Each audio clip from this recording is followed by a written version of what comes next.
Welcome to Miss Retro Reads. Continuation of the Autobiography of St. Ignatius of Loyola. Chapter 6, Studies at Barcelona and Alcala, Lent 1524 to June 1527. When he arrived at Barcelona, he made known his wish to study to Isabel Roser and to a master, Ardevol, who taught grammar. To both this seemed a very wise thing. He, Ardevol, offered to teach him for nothing, and she offered to give him what he needed to support himself. In Minersa, the pilgrim had met a friar of the order of St. Bernard, I think, a very spiritual man. He wanted to stay with him to learn and to be able to give himself more easily to the Spirit and also to be of help to souls. So he replied that he would accept the offer if he did not find the opportunity he was looking for at Minersa. But when he went there, he found that the friar was dead, and so, returning to Barcelona, he began to study with great diligence.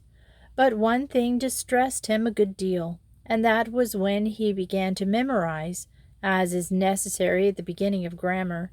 New understanding of spiritual things and new pleasures came to him in such a way that he could not memorize, nor could he drive them away, no matter how much he tried.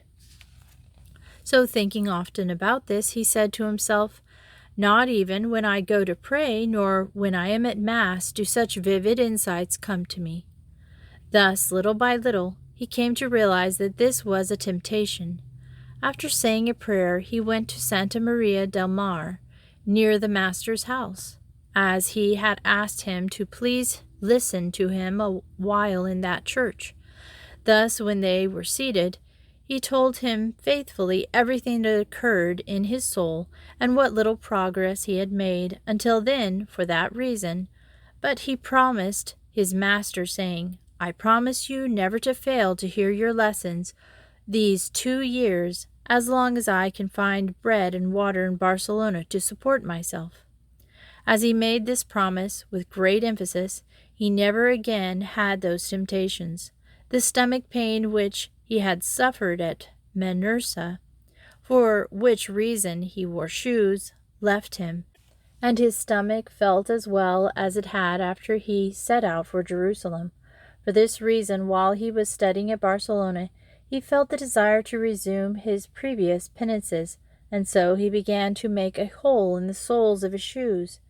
He continued to widen it little by little, so that when the winter could come, he had only the upper part of his shoes. After 2 years of study, in which, as they told him, he had made great progress, his master informed him he could not study the liberal arts and should go to Alcala.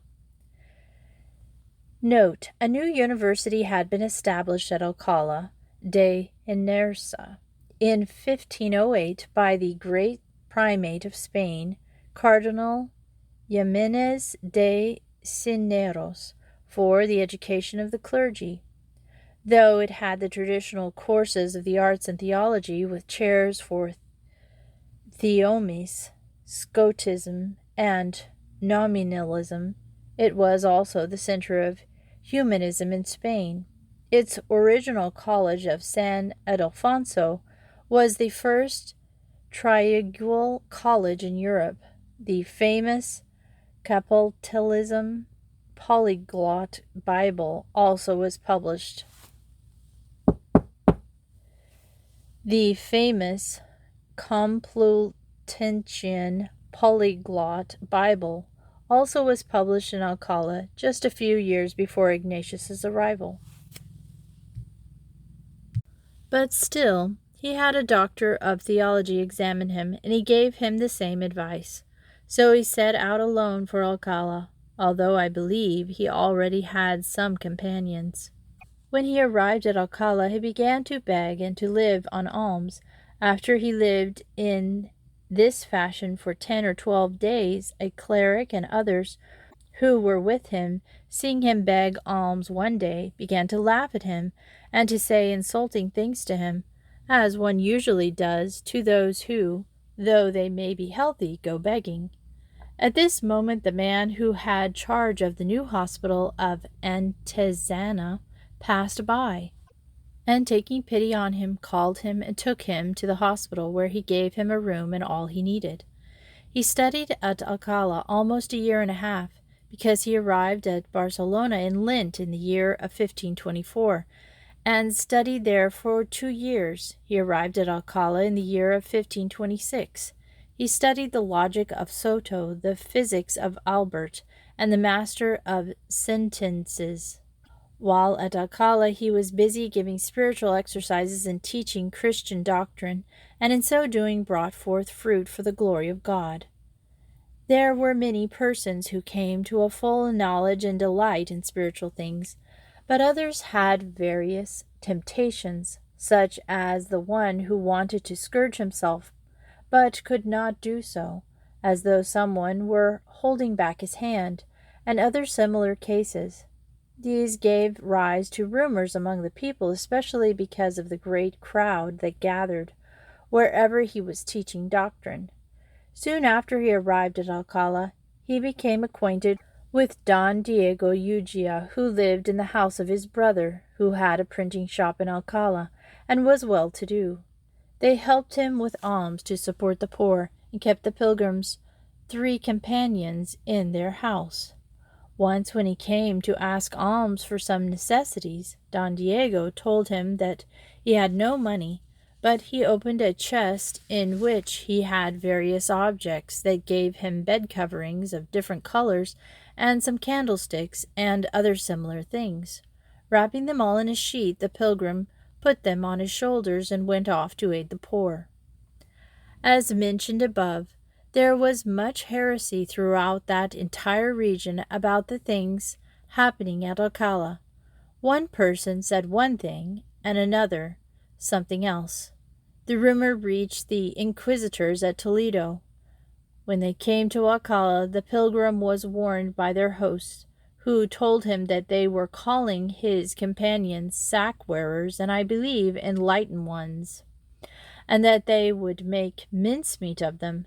So they began then to carry out their investigation and inquiry into their life. But at last they returned to Toledo without summoning them, though they had come for that reason alone.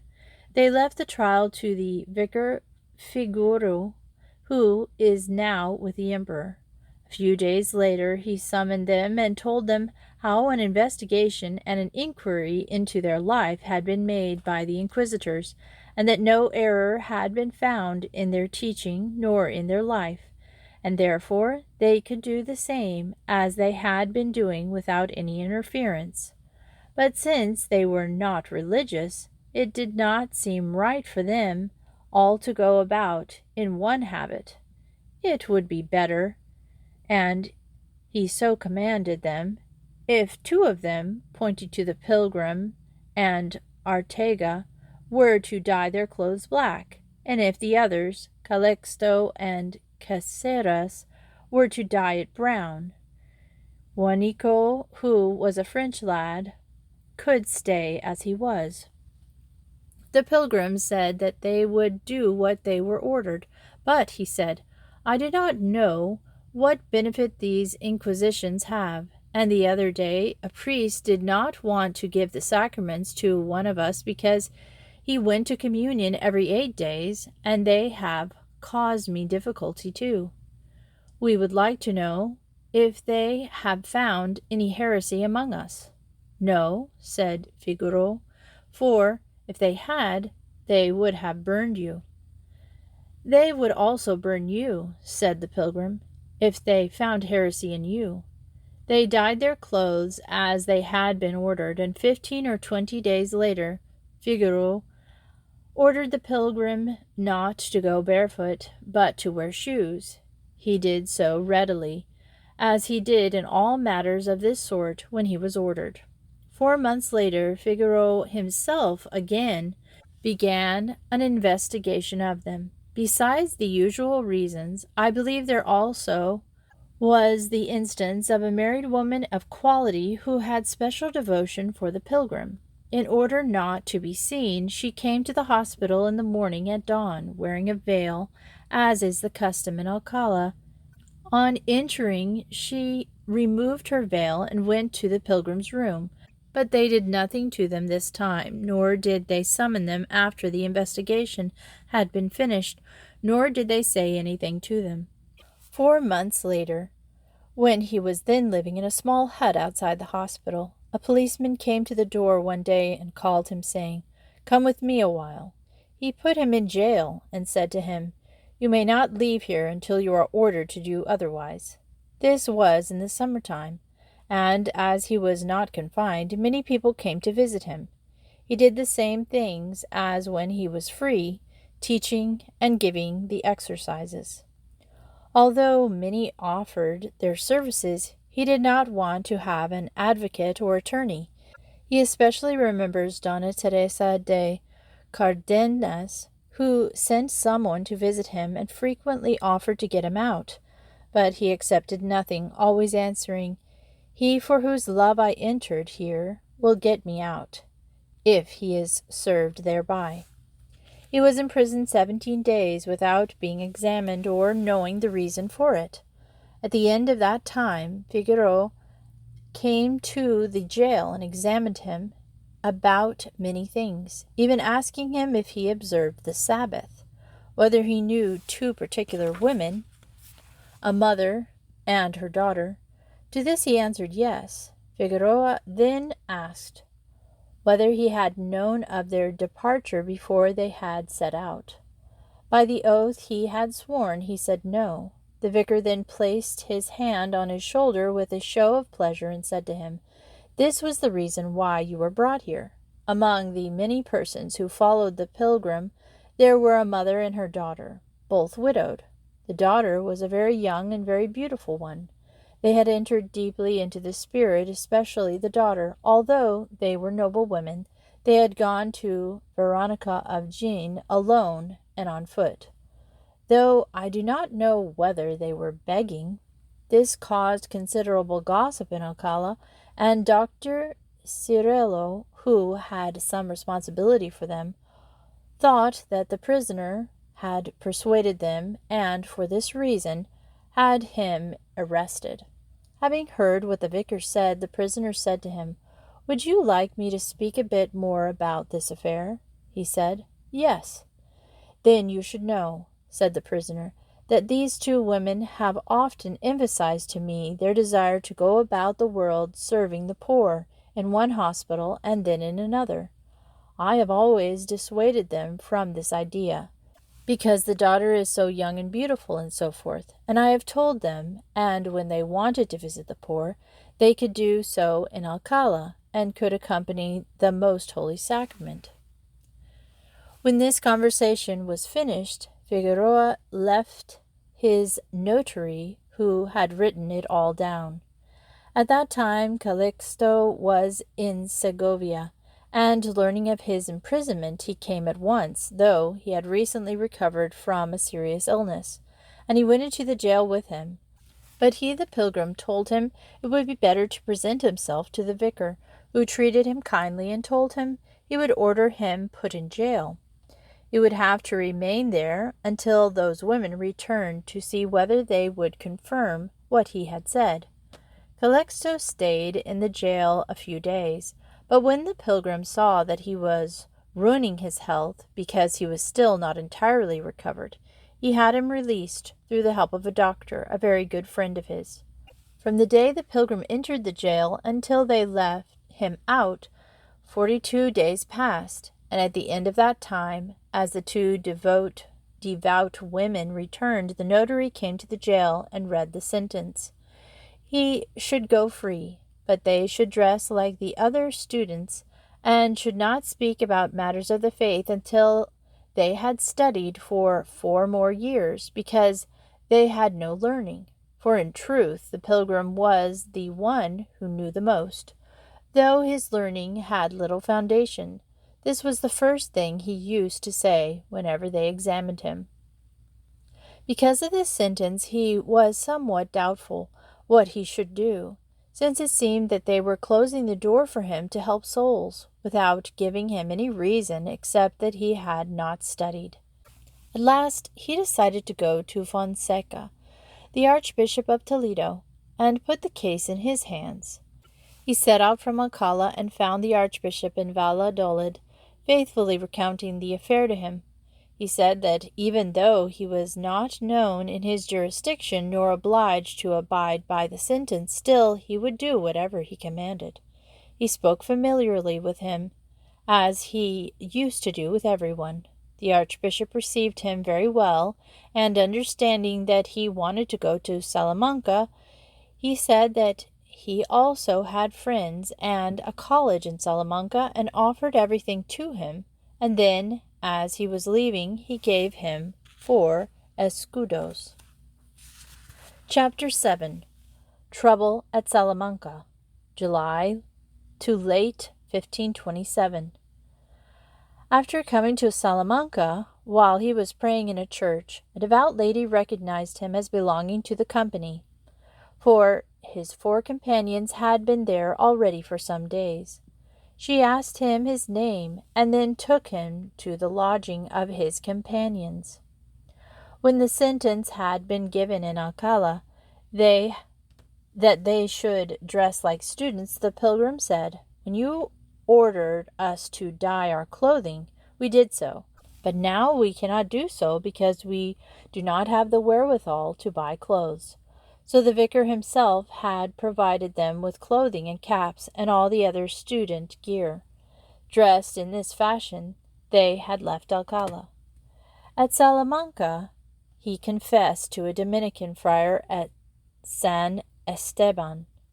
10 or 12 days after his arrival, the confessor said to him one day, "The fathers of the house would like to speak with you." He said, "In the name of God."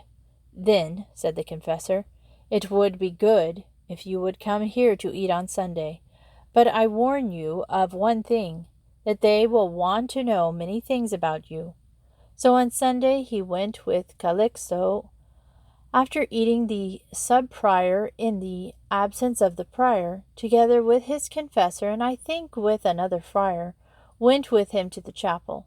With great kindness the sub-prior began to say what good reports they had of their life and the customs, that they went about preaching in an apostolic manner, and that they would be pleased to learn about these things in greater detail. So he began to ask what they had studied. The pilgrim replied, "Of all of us, I am the one who has studied the most." And he gave a clear account of the little he had studied and of the meager foundation he had. "Well, then, what do you preach?" "We do not preach," said the pilgrim, "but we do speak familiarly with some people about the things of God, for example, after eating with some people who may invite us." "But," said the friar, "what things of God do you speak about?"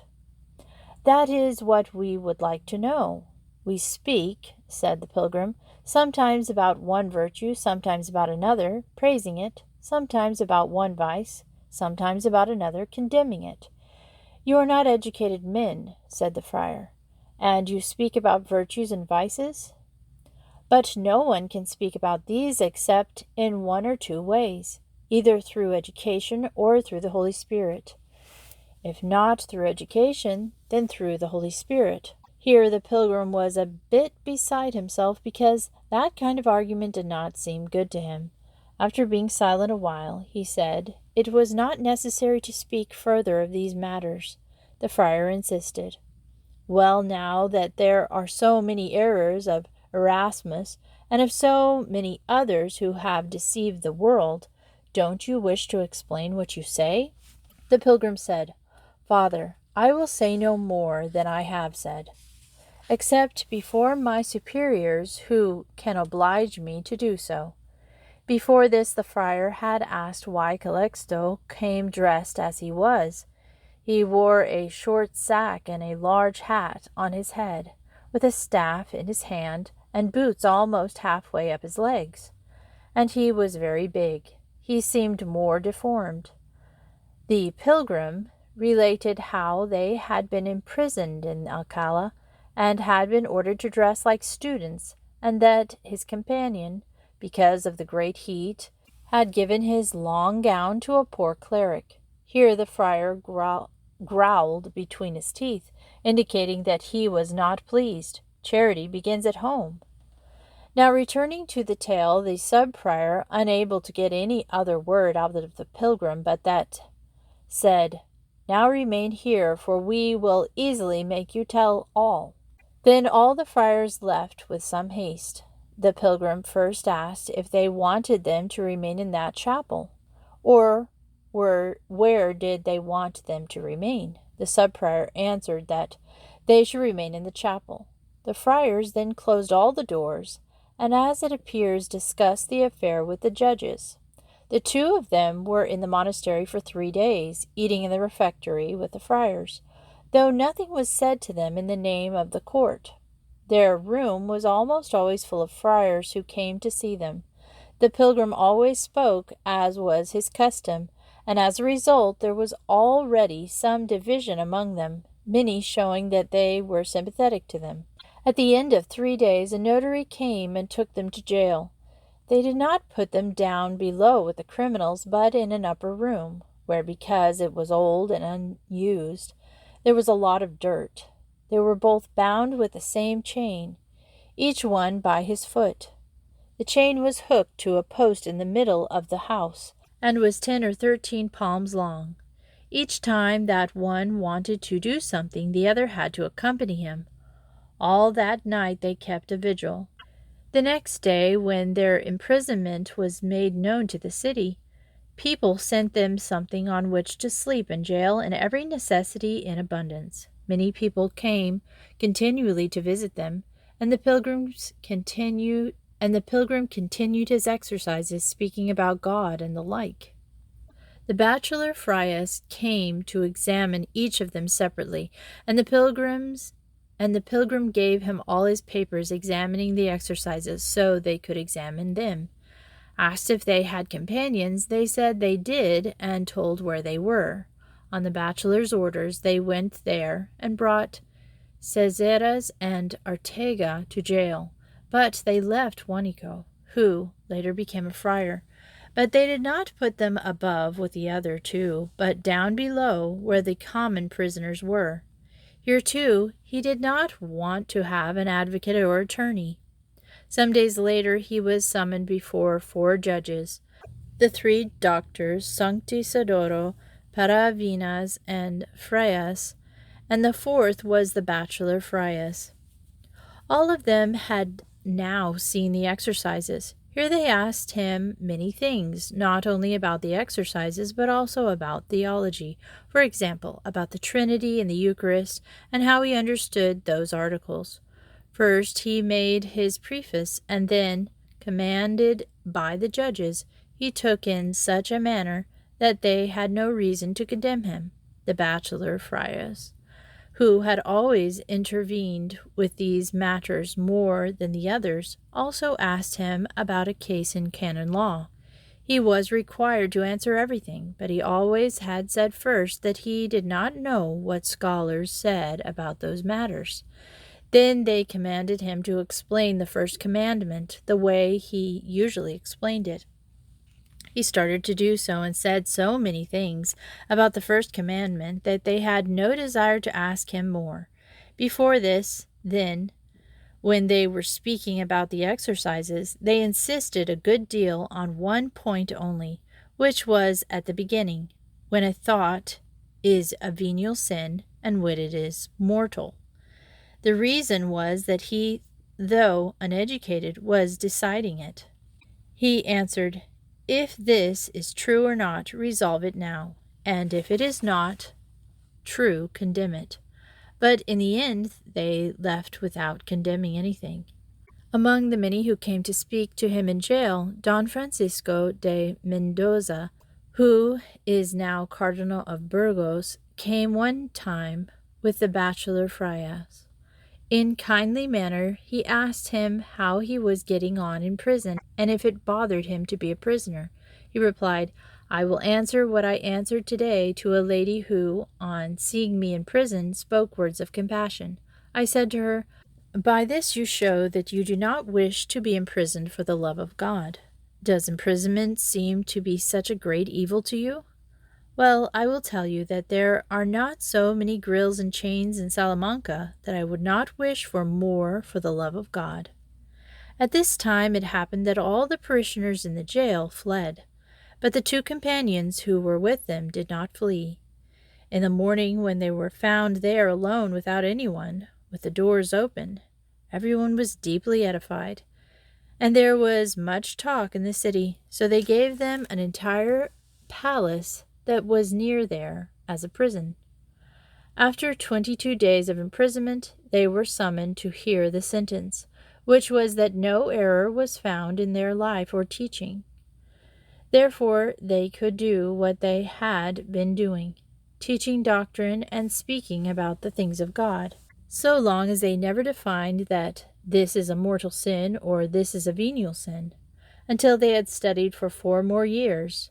After the sentence was read, the judges displayed great kindness because they wanted it to be accepted. The pilgrim said that he would do everything the sentence ordered, but that he would not accept it, because without condemning him for anything, they closed his mouth so that he could not help his neighbors in so far as he was able.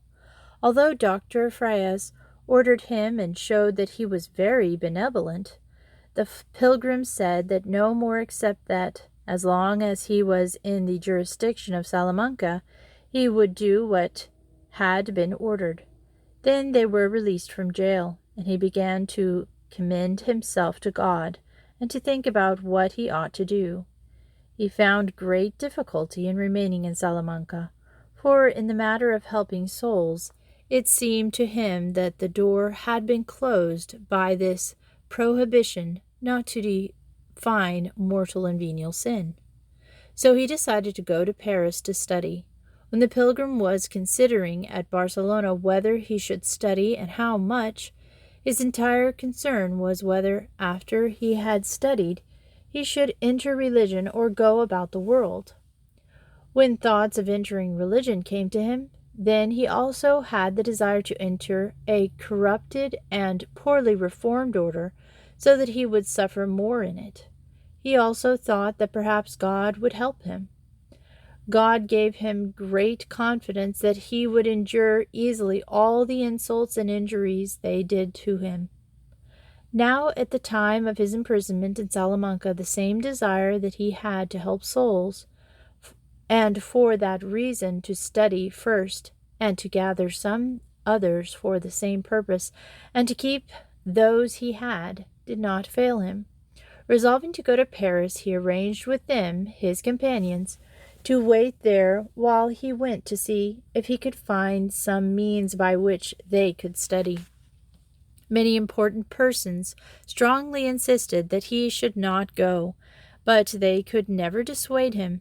15 or 20 days after leaving prison, he set out alone, taking some books on a little donkey. When he arrived at Barcelona, all those who knew him advised him against the journey to France because of the great wars there, recounting many specific examples, even telling him that they put Spaniards on roasting spits, but he never had any kind of fear. And we will continue this book next Sunday. Have a great Sunday, and thanks for listening to Miss Retro Reads.